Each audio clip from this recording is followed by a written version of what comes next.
whiskey lovers, and welcome to another one of Mark's Whiskey Ramblings from the beautiful city of Dermul, deep in the Belgian Ardennes, with the beautiful chateau behind me.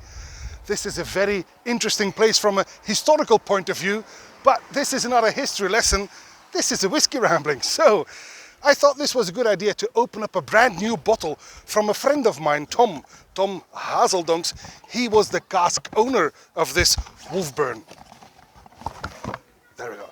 I tried this already in February 2019, but at that point it was not yet whiskey. It was too young to be called whiskey. Because as you know, Wolfburn in Thurso is a rather young distillery, all the way up in the Highlands. It's one of the most northerly distilleries on the mainland of Scotland. And what he's got here is a, I need to find, there we go. He got a private cask. And only 30 bottles were released, and people were telling me, ooh, you'll probably be keeping that closed because there's only 30. Yeah, right, I don't think so. Anyway, it's very young. It's only 3 years old. This was distilled in 2017 in November, and then bottled in November 2020. So just 3 years old. The reason why Tom already bottled it is for the simple fact that he wanted to avoid any unpleasant Brexit entanglements. There you have it. So we had this bottled and shipped to Belgium before Brexit effectively took effect. So it has to be young. It has to be young. Only 3 years old, but that will not stop us from enjoying this wee bit of private cask of Wolfburn. Wolfburn, 3 years old, 2017, and this is bottled. Oh, I have to take another peek now. 61.1% ABV. Oops, I should have brought some water. But hey, the River Ourthe is just around the corner, so no worries. Let's give this one a go. 3 years old Wolfburn. It's got the color of white wine, and that's of course because it's matured on a bourbon barrel for only 3 years. So color of white wine, very, very short while in that bourbon barrel. On the nose.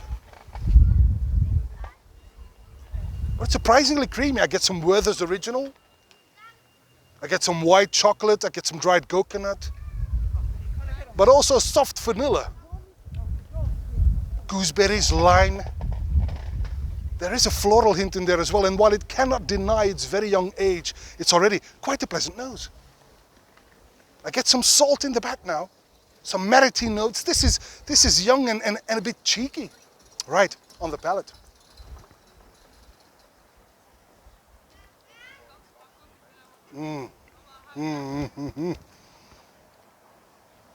Quite powerful indeed. Remember, 61.1%. I can tell, I can feel it going down. Again, quite creamy, very powerful. Now the salt comes first, so the maritime notes emerge first before I get those. I get some freshly seaweed, some sea salt, some freshly sawn planks. It's almost like I'm licking wood, but in a good way.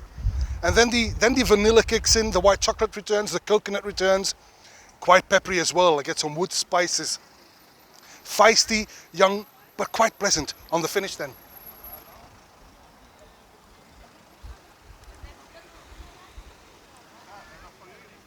Long, untoasted oak, salt again, white pepper again, white chocolate towards the end.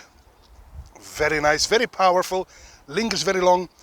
Quite a bit of a peppery bite there, and that's probably because of the high ABV.